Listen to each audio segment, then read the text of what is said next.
Pada pagi hari tanggal 10 Juni 1991, udara di South Lake Tahoe, California, terasa seperti pagi musim panas pada umumnya. Tidak ada yang menyangka, pagi itu akan menjadi hari terakhir seorang anak perempuan berusia 11 tahun merasakan kebebasannya. Namanya adalah Jace Lee Dugard. Seperti biasa, Jace berjalan menuju halte bus sekolah yang letaknya tidak jauh dari rumahnya. Dia mengenakan pakaian sekolah, membawa tas, dan berpamitan kepada keluarganya. Hari itu tampak sama seperti hari-hari sebelumnya. Namun hanya beberapa saat setelah ia tiba di dekat halte, sebuah mobil berhenti di sampingnya. Di dalam mobil tersebut terdapat pasangan suami istri bernama Philip Garrido dan Nancy Garrido. Tanpa peringatan, mereka menyeret Jace masuk ke dalam kendaraan dan langsung melarikan diri. Ayah tiri Jace yang melihat kejadian itu berusaha mengejar mobil tersebut dengan sepeda, bahkan berteriak meminta pertolongan kepada warga sekitar.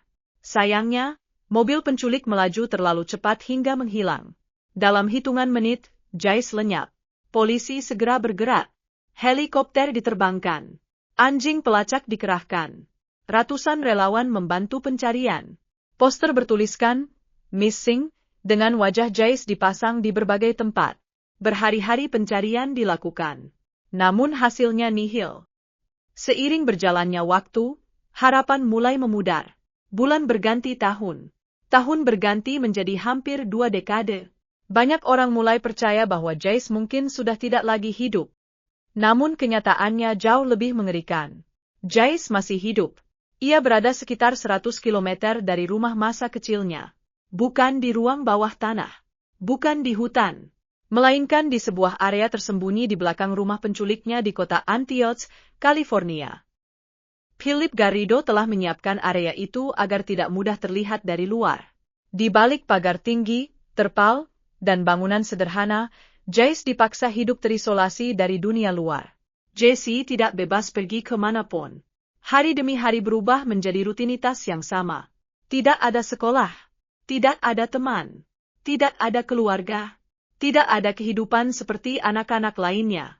Selama bertahun-tahun, Jace hidup di bawah kendali penuh penculiknya. Dalam masa penyekapan itu, ia mengalami kekerasan berulang dan kemudian menjadi ibu dari 2 anak perempuan. Meski berada dalam kondisi yang sangat sulit, Jace melakukan apa yang banyak penyintas lakukan demi bertahan hidup. Ia berusaha menjaga keselamatan dirinya dan anak-anaknya, serta menyesuaikan diri dengan kenyataan yang dipaksakan kepadanya. Yang membuat kasus ini semakin sulit dipercaya adalah identitas Philip Garrido sendiri. Ia bukan orang asing bagi aparat penegak hukum. Beberapa tahun sebelum menculik Jace, Garrido pernah dihukum karena menculik dan melakukan kekerasan terhadap seorang perempuan. Setelah menjalani hukuman penjara, ia dibebaskan dengan status pembebasan bersyarat dan berada di bawah pengawasan. Artinya, rumahnya beberapa kali didatangi petugas. Namun area belakang rumah tempat Jace disekap tidak pernah diperiksa secara menyeluruh. Tetangga memang pernah memperhatikan adanya aktivitas aneh dari rumah tersebut. Mereka kadang mendengar suara anak-anak.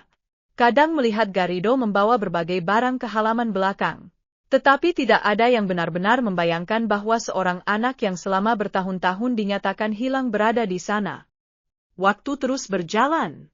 Jace tumbuh dari seorang anak perempuan menjadi wanita dewasa. Kedua putrinya juga tumbuh tanpa mengetahui siapa sebenarnya ibu mereka dan tanpa memahami kehidupan normal di luar lingkungan tempat mereka tinggal. Lalu, pada bulan Agustus 2009, sebuah kejadian yang tampaknya biasa justru mengubah segalanya. Philip Garrido datang ke kampus University of California, Berkeley untuk membahas sebuah acara keagamaan. Ia hadir bersama seorang wanita dan 2 anak perempuan. Perilakunya membuat staf kampus merasa tidak nyaman. Ia berbicara dengan cara yang tidak biasa, terlalu mendominasi percakapan, sementara wanita yang bersamanya terlihat sangat pendiam. Kecurigaan itu membuat staf kampus menghubungi petugas pembebasan bersyarat yang memang mengenal Garrido. Beberapa hari kemudian, Garrido dipanggil untuk diwawancarai. Kali ini ia datang lagi bersama wanita dan kedua anak tersebut. Saat petugas berbicara secara terpisah dengan wanita itu, perlahan-lahan kebenaran mulai terungkap. Wanita tersebut akhirnya mengaku. Namanya bukan seperti yang selama ini digunakan, wanita itu bernama Jace Lee Dugard. Anak perempuan yang hilang sejak tahun 1991.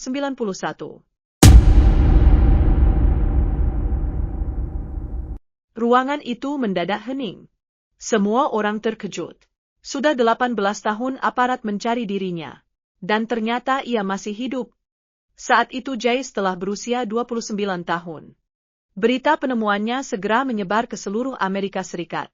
Ibunya yang selama hampir 2 dekade tidak pernah berhenti berharap akhirnya kembali bertemu putrinya. Pertemuan itu berlangsung sangat emosional.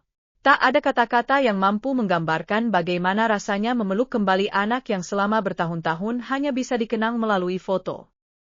Penyelidikan kemudian mengungkap berbagai kegagalan dalam sistem pengawasan terhadap Philip Garrido. Banyak pihak mempertanyakan mengapa seorang pelaku dengan riwayat kejahatan serius bisa lolos dari pengawasan selama bertahun-tahun hingga mampu menyekap korbannya begitu lama.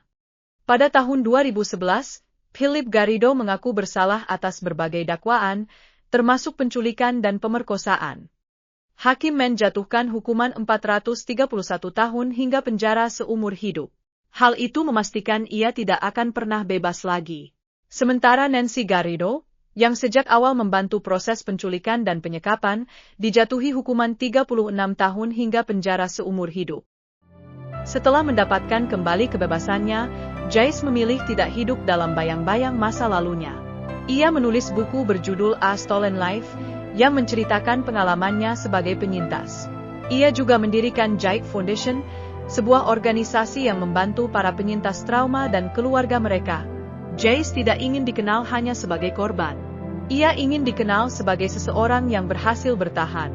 Kisah Jace Dugard mengajarkan satu hal yang sangat penting. Seseorang bisa kehilangan kebebasannya selama bertahun-tahun. Tetapi harapan tidak selalu ikut hilang. Dan terkadang, satu keputusan untuk mendengarkan firasat, seperti yang dilakukan staf kampus saat melihat perilaku mencurigakan Philip Garrido, dapat menyelamatkan seseorang yang telah dicari dunia selama hampir 20 tahun. Karena itu, hingga hari ini, nama Jace Dugard tetap dikenang bukan hanya sebagai korban salah satu kasus penculikan paling mengerikan di Amerika, tetapi juga sebagai simbol ketabahan, keberanian, dan harapan yang tidak pernah benar-benar padam. Dan disitulah kisah Jace Dugard akhirnya berakhir. Setelah kehilangan masa kecilnya, masa remajanya, dan 18 tahun kebebasannya, Jace akhirnya bisa kembali menghirup udara sebagai wanita yang merdeka. Namun waktu yang telah direnggut darinya tidak akan pernah bisa dikembalikan. Kasus ini menjadi pengingat bahwa terkadang, kejahatan yang paling mengerikan tidak selalu terjadi di tempat yang jauh atau tersembunyi. Kadang, kejahatan itu berlangsung begitu dekat dengan kehidupan masyarakat, tetapi luput dari perhatian. Semoga kisah Jace Dugard menjadi pelajaran bagi kita semua untuk lebih peduli terhadap lingkungan sekitar dan tidak mengabaikan hal-hal yang terasa janggal. Karena satu laporan atau satu kecurigaan yang ditindaklanjuti bisa saja menyelamatkan nyawa seseorang. Terima kasih sudah menyaksikan hingga akhir. Jika kalian menyukai konten yang membahas kisah nyata, misteri, dan kasus kriminal dari berbagai belahan dunia, jangan lupa tekan tombol like, subscribe, dan aktifkan lonceng notifikasi agar tidak ketinggalan video berikutnya. Saya akan kembali dengan kisah nyata lainnya yang tak kalah mengejutkan. Sampai jumpa di video selanjutnya. Tetap waspada, karena terkadang, kenyataan jauh lebih menyeramkan daripada cerita fiksi.